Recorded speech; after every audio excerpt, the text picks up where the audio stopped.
Kągi, sveiki visi, žiūrite 15 C++ pamoką ir šioje pamokoje pratęsime darbą su duomenų tipais ir jau pradėsime nagrinėti tos pagrindinius duomenų tipus. Žinoma, per šią pamoką visų neišnagrinėsime ir tam skirsime dar kelias dalis, tai yra dar kelias pamokas, kad aptarti visus tos pagrindinius niuansus šių pagrindinių duomenų tipų.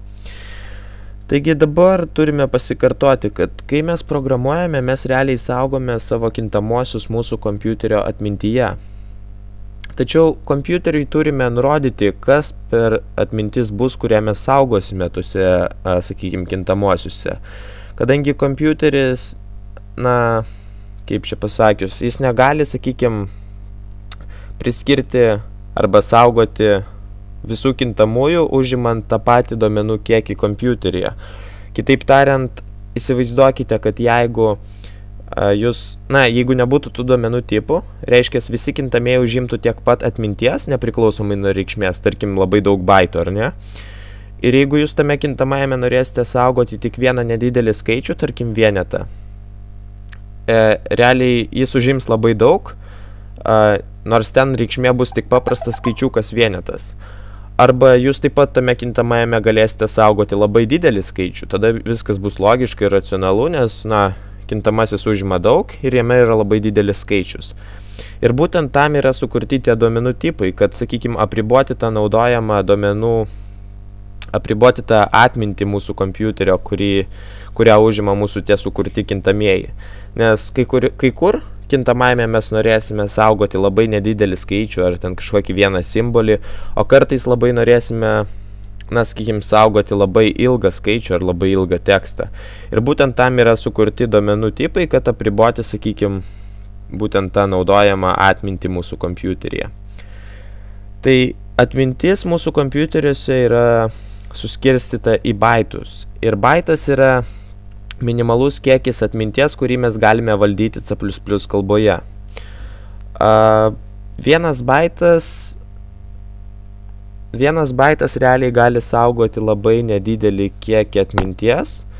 Tai yra, pavyzdžiui, vienas kažkoks simbolis arba string, tai yra, vienas nedidelis simbolis arba nedidelis integer skaičius, tai yra nedidelė integer reikšmė, tai yra maždaug nuo -128 iki 127 ir tai yra vienas baitas. Jis yra minimalus, sakykime, mes minimaliai galime naudoti kažką saugant tik vieną baitą, mažiau negalime, žinoma, galime daugiau. Ir tame viename baite mes galime išsaugoti vieną kažkokį simbolį arba skaičių nuo -128 iki 127.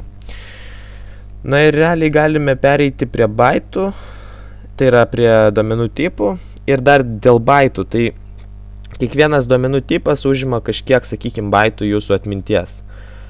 Ir iš tiesų, kai aš sakysiu tos skaičius, kiek ten, sakykime, koks duomenų tipas užima jūsų kompiuterė, iš tiesų kai kur gali skirtis tie skaičiai, nes realiai šie skaičiai yra pritaikyti arba, sakykime, standartas 32 bitų sistemose.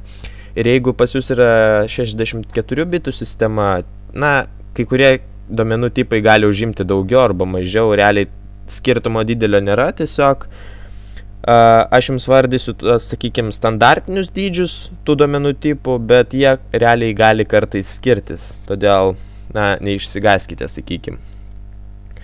Ir pereikime prie tų pagrindinių duomenų tipų. Tai pirmas, kurį nagrinėsime, turbūt bus char. Taip pat mes integer jau mokame, bet taip pat panagrinėsime. Char duomenų tipas gali savyje saugoti bet kokį vieną simbolį arba labai nedidelį integer skaičių. Ir jis užima vieną baitą. Tai yra pats, sakykime, mažiausiai užimantis duomenų tipas C++ kalboje. Ir susikurkime char tipo kintamai, pasivadinkime jį A. Ir, tarkim, priskirkime jam kokią nors reikšmę. Tarkim, mes norime priskirti jam vieną simbolį kažkokį. Tai yra maksimumas, ką mes galime padaryti, jei priskiriame simbolius. Ir simbolį priskirti turime viengubose kabutėse. jų viduje mes rašome kažkokį simbolį, ar tai šauktukas, ar tai raidė, ar tai skaičius, bet koks simbolis beveik. Ir tarkim, įsiveskite kokį nors ten raidę G ir atvaizduokite tą kintamąjį A. Ir štai, kaip matote, mums atvaizduoja tą simbolį. Jeigu mes įvesime, tarkim, dvi raidės ir atvaizduosime, kaip matote, mums neatvaizduoja G ir A, o atvaizduoja tik A ir realiai, na, mums atvaizduoja visiškai, na, šiuo atveju turbūt paskutinį simbolį, bet realiai mes neišsaugome kintamajame A visos šios reikšmės, nes jis gali saugoti tik vieną kažkokį simbolį. Ar tai skaičius, nesvarbu, mums vis tiek atvaizduos, tik kad šis skaičius, kurį mes išsaugojame, yra kaip tekstas, kaip paprastas simbolis, su juo negalime atlikti įvairių ten aritmetinių veiksmų kol kas, nes tai yra kaip, na, sakykime, paprastas tekstas, mes negalime sudėti jo su kitu skaičiumi ir taip toliau. Tai taip mes saugome simbolius char kintamajame ir būtent tai, kas yra įvesta kabutėse, viengubose, tai yra char tipo reikšmė. Ir jeigu mes, tarkim, bandysime tokią reikšmę priskirti integer tipo kintamajam, bus klaida, nes tai yra char tipo reikšmė ir mes ją bandysime priskirti integer tipo kintamajam. Jeigu mes tai padarysime, štai taip, štai mums bus, na, kažką išsaugo turbūt, bet matote, išsaugo nesąmonę. Tai yra nuo kompiliatorių, žinoma, priklauso. Mes išsaugojame char tipo 9, o mums atvaizduoja 57. Na, realiai mums atvaizduoja nesąmonę, galbūt to simbolio skaičių kažkokį ir taip toliau. Na, iš tiesų nesvarbu, bet mes negalime saugoti jo. Mums atvaizduoja būtent, tarkim, tarpo, sakykime, tas skaičius identifikavimo yra 32. Šauktuko ten arba, jeigu mes spausime Enter čia, neišeis išsaugot. Arba, tarkim, brūkšnio. Štai 45. Jo, tikriausiai tai yra identifikavimo skaičiai, tai vėlgi mes negalime saugoti realiai integer kintamajame char tipo reikšmių, nes mums neatvaizduoja to, ko reikia ir mes negalėsime su to dirbti. Kai kurie kompiliatoriai berods net neleidžia saugoti ir išmeta, kad tai yra klaida. Arba lygiai taip pat mes char tipo kintamajame negalime saugoti mes galime saugoti integer reikšmę, bet labai nedidelė, sorry. Ir ta nedidelė reikšmė yra nuo minus 128 iki 127. Tai, tarkim, jeigu išsaugosime minus 128 ir atvaizduosime, mums neatvaizduos, mums bandys atvaizduoti kažkokį simbolį, kadangi pagrinde char kintamosiuose mes saugome simbolius. Bet realiai tame kintamajame A išsisaugojo tas skaičius minus 128. Tiesiog cout jo neatpažįsta, sakykim. Ir yra du būdai realiai, kaip mes galime priversti tą cout atvaizduoti tą mūsų char tipo kintamąjį, kuriame mes saugome integer reikšmę, nedidelę. Ir tam, kad priversti cout atpažinti, kad tai yra ne char reikšmė, ta, kuri rašoma kabutėse, o integer reikšmė, mes turime prieš kintamą pavadinimą prirašyti skliaustelius ir juose int. Ir tada mes pasakome, aha, cout. Čia yra A kintamasis, jis yra char tipo, bet mes jame išsaugojame integer reikšmę ir štai čia nurodome, aha, imk integer reikšmę iš jo ir atpažink ją, vos ne taip. Ir kai mes pasileidžiame, štai mums rašo tą skaičių. Ir taip pat mes galime išsaugoti maksimum 127 jame. Štai, kaip matote, 127. Ir jeigu mes išsaugosime, tarkim, 300, mums rodys jau kažkokią vėl nesąmonę. Ten, na, kažkaip, kai prieiname, sakykim, iki 127, mums dar rodo 127, kai pridedame vienetą, tarkim, 128, mums jau rodo minus 128. Ir, sakykim, eina taip ratu 127, jei nors vienetų daugiau, jau minus 128, jei dar vienetų daugiau, manau, bus minus 127. Jo, ir taip ratu eina, tiesiog didėja. Tai mes realiai galime kintamajame išsaugoti tik, jei saugome integer reikšmę, tik skaičių nuo minus 128 iki 127. Tai yra vienas būdas, kaip mes galime tą integer reikšmę iš char kintamojo atvaizduoti, prirašyti, kad tai bus integer reikšmė ir cout tada supras. Arba mes galime panaudoti funkciją, kurios mes dar nesimokėme ir visų niuansų neparodysiu, bet integruokime iš pradžių failą, kurioje yra ta funkcija, ir tai yra failas stdio.h. Integravę jį, mes galime tą a kintamai atvaizduoti tokiu būdu. Funkcija printf ir skliausteliuose mes rašome kabutes iš pradžių, toliau procento ženklas ir d. Ir tai maždaug reiškia, kad mes atvaizduosime tekstą kažkokį, nes tekstas realiai string reikšmės yra rašomos dvigubose kabutėse, tarkim, bet koks tekstas apskritai. Bet kadangi ta printf funkcija yra tokia speciali, jie atpažįsta tą procento ženklą ir toliau mato d. Kol kas nežinome, kas tai yra, bet realiai šią vietą, procentą ir d, pakeis į skaičių, kurį nurodysime toliau po kablelio. Ir mes nurodysime skaičių a. Tai yra char tipo kintamasis, tačiau jo reikšmė yra 12. Ir realiai tą 12 įterps vietoje procento ir d, ir ši funkcija išves mums į ekraną tą 12. Na, galbūt kiek per sunku kol kas, bet realiai tai yra vienas iš būdų, kaip mes galime atvaizduoti char tipo kintamą, kurio reikšmė yra integer tipo. Ir turbūt susijauti yra paprasčiau, net mums aiškiau, nes su printf mes dar dirbsime kiek vėliau ir aiškinsime, ką visi tie procentai daro. Na, o kol kas išstrinkime tada tą failą ir printf ir toliau naudosime cout vėl. Tai dabar mums neatvaizduos vėl, nes nenurodėme, kad tai bus integer reikšmė prieš atvaizduojant a kintamai. Na, ok, tiek su char, vėlgi žinokite, kad char tipas užima 1 baitą ir gali savyje laikyti bet kokį simbolį kabutėse. Tai yra char tipo, sakykim, tas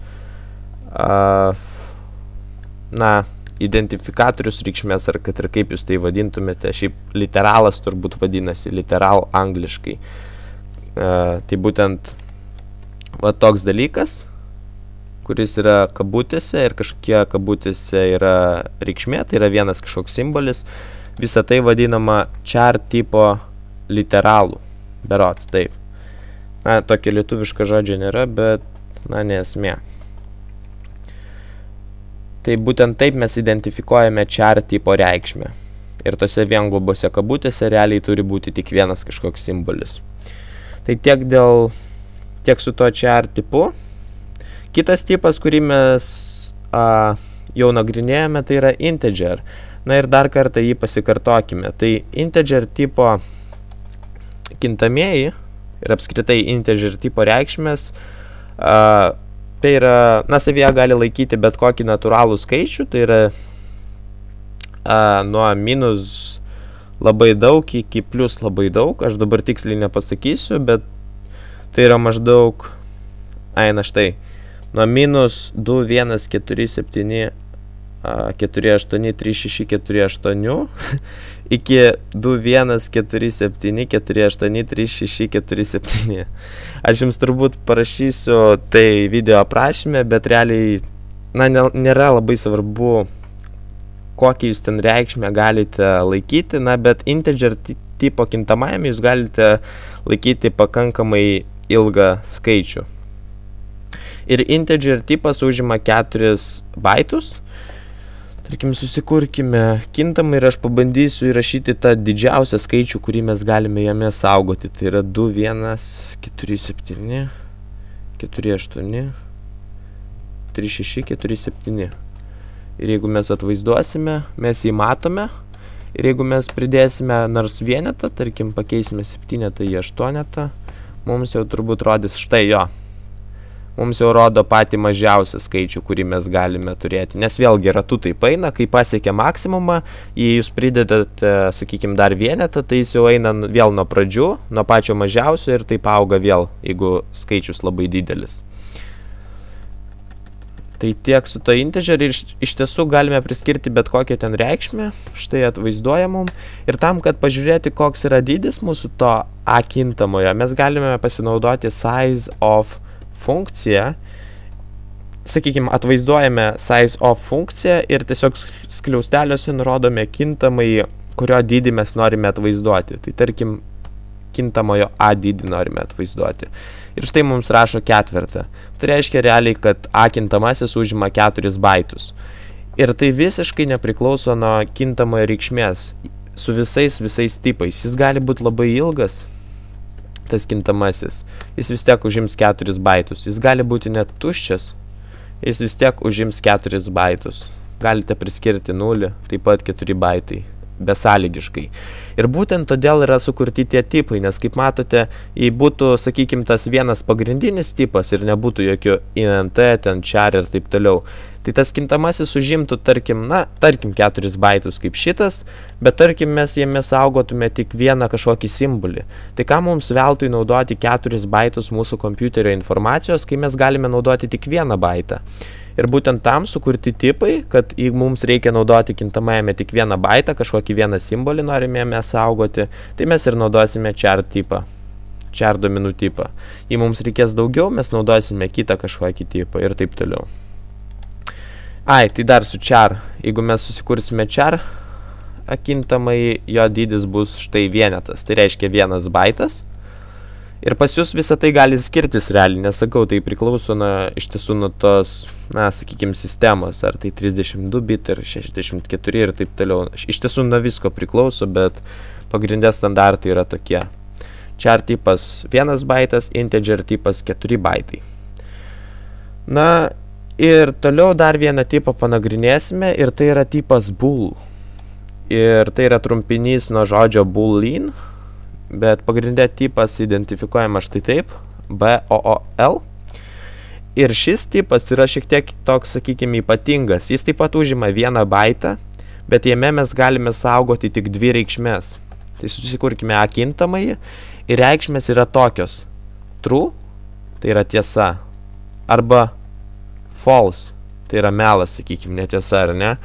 Ir būtent, jei prisiminsite, mes sąlygose maždaug kažką tokio ir nagrinėjame, kad sąlygos blokas suveikia tik tuo atveju, jeigu sąlyga grąžina tiesa. Tai jeigu, sakykime, kai tikriname, ar A yra daugiau už B, ir jeigu daugiau, tada mums realiai ta sąlyga grąžina va tokį va dalyką, tiesiog mes jo nematome. Ir kai mums sąlyga grąžina true, tada ta sąlyga suveikia. Jeigu ji neteisinga, tai yra, jeigu, tarkim, A nėra daugiau už B, mums grąžina false, kad netiesa. Ir tuomet sąlyga nesuveikia ir suveikia ten else blokas, jais yra ir taip toliau. Ir galime pasitikrinti. Tai realiai žiūrėkit, iš vis be jokių kintamųjų kol kas. Sąlyga,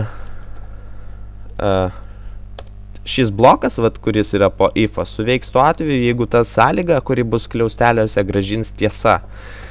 Tai, tarkim, suveikia ir else cout nesuveikia. Štai, sąlyga pati. Tai jeigu mes čia įrašysime false, mums šis blokas nesuveiks ir suveiks else blokas. Nes jis yra šiuo atveju. Štai, nesuveikia. Mums atvaizduoja nesuveikia, nes čia yra false. Jeigu mes čia įrašysime true, mums rodo suveikia. Tai būtent taip ir veikia tos if sąlygos, realiai visos sąlygos. Jei mums grąžina kažkas tiesa, šiuo atveju mes patys įrašėme tiesa, tai mums suveikia ta sąlyga.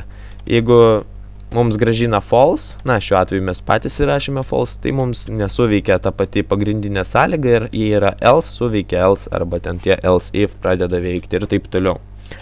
Tai realiai, kai mes kažką tikriname, tarkim, tarkim, susikurkime kintamuosius A ir B, ir A yra 5, o B yra 3. Ir dabar, kai tikriname, tarkime, ar A yra daugiau už B, mums būtent šis dalykas, aš šiek tiek padarysiu tarpus prieš tos kliaustelius ir po jų, kad šiek tiek išsiskirtų ir štai. Būtent šis dalykas, kurį pažymėjau, tai yra sąlyga. Ir būtent tas operatorius daugiau patikrina ir grąžina arba tiesa, arba melas, tai yra arba true, arba false. Ir jeigu iš tiesų A yra daugiau už B, o taip ir yra, 5 yra daugiau už 3, mums grąžina true. Ir kadangi mums grąžina šitas dalykas true, tai realiai vietoj šito vos magiškai įsiterpia true į šią vietą ir dėl to suveikia sąlyga. Kad visą tai suprastumėte, galime realiai padaryti taip. Cout ir atvaizduokime būtent tą sąlygą. A yra daugiau už B. Ok? Mes šią sąlygą rašome į if sakinį, sakykime, jo. Ir dabar pabandykime tai atvaizduoti. Ups. Galbūt skliausteliuose geriau. Jo. Ir štai mums atvaizduoja vienetą. Tai to raktažodžio true arba reikšmės true alternatyva yra vienetas. Jei yra true, tai reiškia vienetas. Jei yra false, reiškia nulis. Ir žiūrėkite, jeigu iš tiesų dabar, jeigu a yra mažiau už b, o a yra daugiau už b, mums turėtų gražinti false. Bet mums rašo 0. Tai reiškia, kad mums gražino false. Bet kokiu atveju žiūrėkit. Kai sąlyga gražina true, alternatyva tos true reikšmės yra vienetas. Kai mums gražinamas false, alternatyva tos false reikšmės yra 0. Tai true yra 1, false yra 0. Dėl to, kai mes atvaizduojame true, mums gražina vienetą. Taip pat galime tokiu būdu atvaizduoti, tada galbūt viskas aišku bus. Jei mes atvaizduosime tą reikšmę true, mums atvaizduos vienetą, kaip matote. Jeigu mes atvaizduosime reikšmę false, mums atvaizduos 0. Ir tikiuosi visą tai gauna prasme. Tai tiesiog, kai mes kažką tikriname paprastu tuo būdu, sakykime, a yra daugiau už b, mums tas operatorius, kuris patikrina, jis vietoj viso to realiai gražina arba true, arba false. Ir būtent taip tos sąlygos ir veikia, kai mes kažką tikriname. Ir tiek, tai sąlyga neveikia pagal kažkokius ten operatorius, jį veikia paprastai. Jeigu yra tiesa šioje vietoje, tada jį suveikia. Jeigu yra false šioje vietoje, tada jį nesuveikia. Ir tiek. Galbūt aišku, jei ne, klauskite komentaruose. Tai būtent tas bool tipas savyje gali saugoti arba true, arba false. Ir jeigu mes, tarkim, pasirašysime sąlygą ir čia įrašysime a kintamai, jis suveiks, dėl to, kad a kintamojo reikšmė yra tiesa. Tai yra true. Suveikia. Štai, realiai, jeigu čia yra a kintamasis, įmama jo reikšmė, kuri yra true ir įterpiama vietoj to a, sakykim. Ir čia atsiranda tas true. Ir mums sąlygas suveiks. Lygiai taip pat su false nesuveikia. Nes čia įsiterpia tas false, nes a kintamo reikšmė yra false ir sąlyga nesuveikia, nes sąlyga suveikia tik tuo atveju, sakykim, tas if sakinys, if sakinio blokas suveikia tik tuo atveju, jeigu jame mes nurodome true. Ir manau tiek šioje pamokoje, šiek tiek ilgai visą tai užtruko, bet kitoje pamokoje nagrinėsime dar kitus duomenų tipus. Tai kol kas char tipas, bet koks simbolis ir nedidelis integer skaičius yra 1 baitas. Ir tas integer skaičius gali būti nuo -28 iki 127. Toliau integer, tai yra natūralusis skaičius kažkoks, kuris gali užimti 4 baitus. Tai yra labai didelis skaičius, nuo minus labai daug iki plus labai daug. Ir bool tipas, kuris savyje gali laikyti arba true, arba false, kitų reikšmių ne. Ir jis užima 1 baitą. Tai tiek šioje pamokoje. Ačiū, kad žiūrėjote ir laukite kitų pamokų. Iki.